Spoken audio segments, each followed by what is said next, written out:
샬롬 할렐루야. 히브리어 단어 묵상 74번째.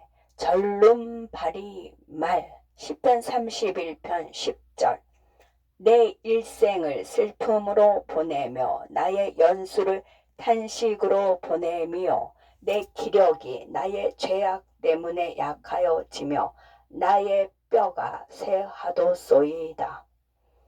이 구절에서 다윗은 자신의 삶이 슬픔으로 가득하다고 단식한다. 일부 번역에서는 고통이라는 단어를 사용하고 어떤 번역에서는 슬픔을 사용하고 또 어떤 번역에서는 비참함을 사용한다. 슬픔, 고통, 비탄, 비참함 사이에는 차이가 있다. 엄지손가락을 망치로 치면 고통스러울 수 있지만 슬픔은 아닐 수 있다.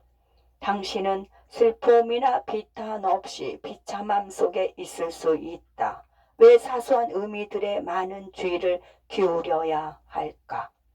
다윗은 본질적으로 자신이 절대적으로 형편없는 느낌을 받고 있다고 고백한다. 오늘 아침에 내 인생의 모든 죄악이 하나의 사건으로 압축된 것 같은 끔찍한 꿈을 꾸었다.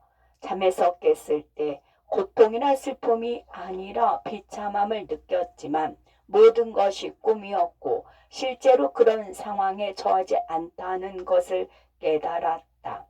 그 후 나는 이 연구 구절에 이끌렸고 다윗이 시편 31편에서 말하는 것은 누적된 슬픔이라고 생각했다. 다윗은 자신의 삶을 슬픔으로 보냈다고 고백한다. 평생에 걸친 사건이다. 우리는 그것이 어떤 죄악 때문이라는 것을 알 수 있다. 어떤 주석가들은 그가 구체적으로 자신의 죄악된 본성을 언급한다고 말하지만 나는 그렇게 생각하지 않는다. 우리는 보통 우리의 죄성에 대해 그렇게 우울해하지 않는다. 이것은 여전히 그를 괴롭히는 과거의 어떤 죄일 것이다. 슬픔을 의미하는 히브리어는 야군이다. 위에서 지적했듯이 이 단어는 고통, 슬픔, 비참함을 의미하며 각각의 용어는 약간 다른 의미를 갖는다. 이 단어의 세모적 어근을 조적하면 발굽의 통증이 심해 절름발이가 된 말을 묘사하는 데 사용된 고대 페르시아어에서 유래했음을 알 수 있다. 절름발이 말은 어떤 일이나 기능을 수행하는 데 쓸모가 없다. 절름발은 가시나 작은 물집 또는 궤양과 같은 단순한 원인에 의해 발생할 수 있다. 다윗은 자신의 영혼의 조언을 받아들이므로 자신이 쓸모없는 존재가 되었고 자신의 감정에 사로잡혀 어떤 일도 할 수 없는 불구가 되었다고 말한다. 다윗의 삶 어딘가에 계속해서 그를 괴롭히는 죄가 있다. 용서받았음에도 불구하고 원수는 계속해서 그 죄를 떠올리게 해서 그의 마음을 마비시키고 있다. 사도 바울이 고린도후서 12장 7절에서 10절에서 말하는 육체의 가시는 아마도 다윗의 슬픔 같은 것일 수 있다. 그리스어로 가시는 뾰족한 말뚝이나 고통을 주는 것을 뜻하는 스콜롭스이다. 플라톤의 작품과 같은 성경의 문헌에서 스콜롭스는 뾰족한 점이 있는 모든 것을 가리킨다. 바울이 고린도후서를 그리스어로 썼을지 모르지만 그의 모국어는 아람어이다.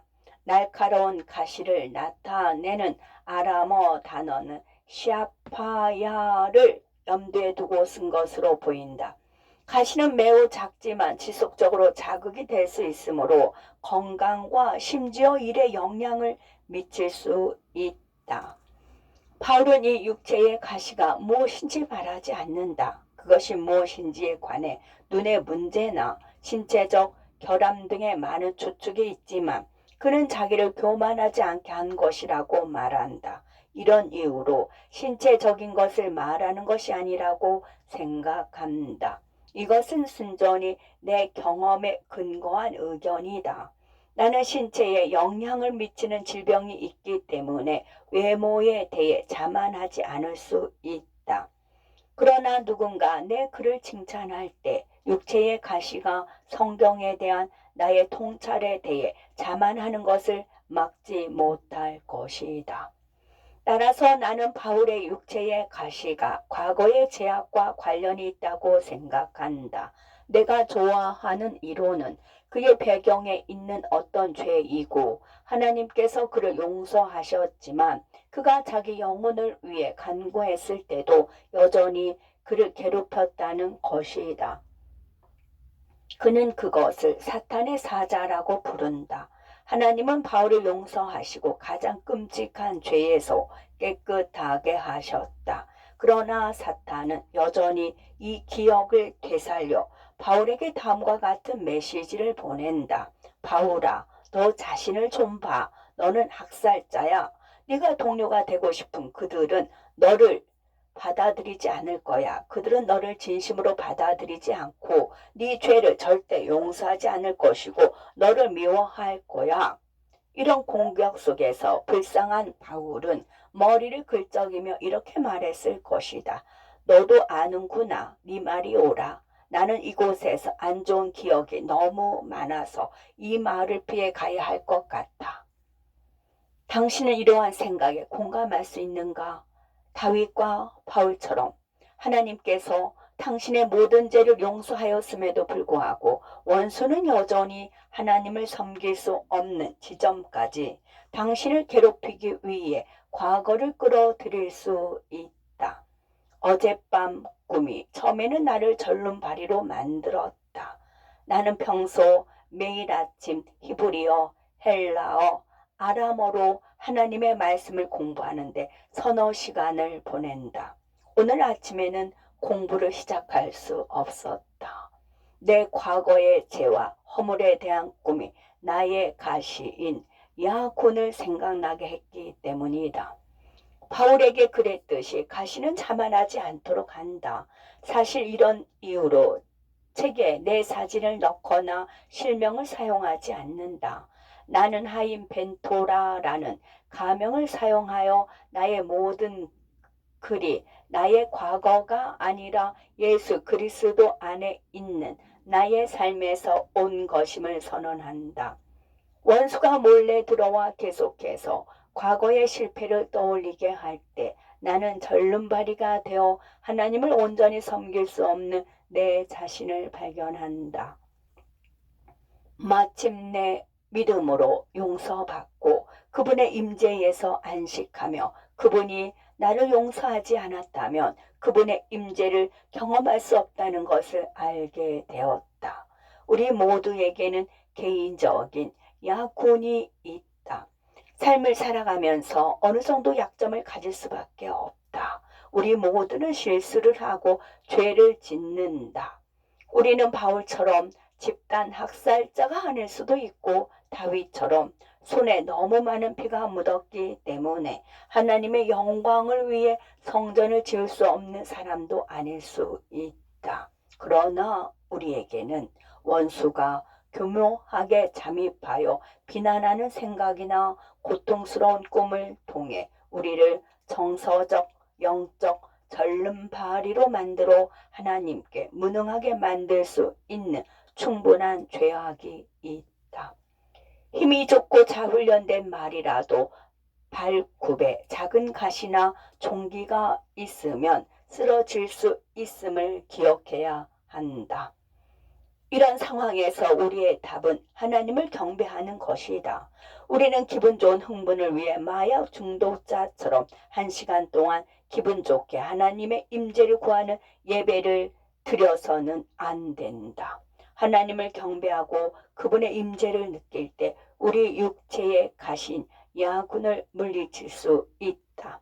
우리가 그분의 감비로운 임재를 느낄 때 우리의 실패와 죄와 허물이 2000년 전에 십자가에 못 박혔음을 상기하게 된다.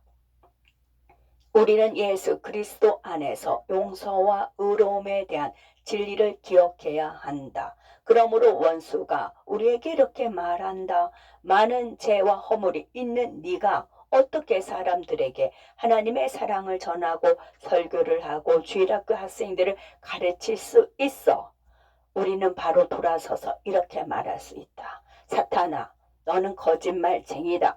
그 죄악은 2000년 전 예수 그리스도의 십자가에 못 박혔고 나는 사랑하는 하나님 앞에 순결하게 서 있다. 나는 지금 하나님의 임재 가운데 있고 이는 용서받았다는 증거이다.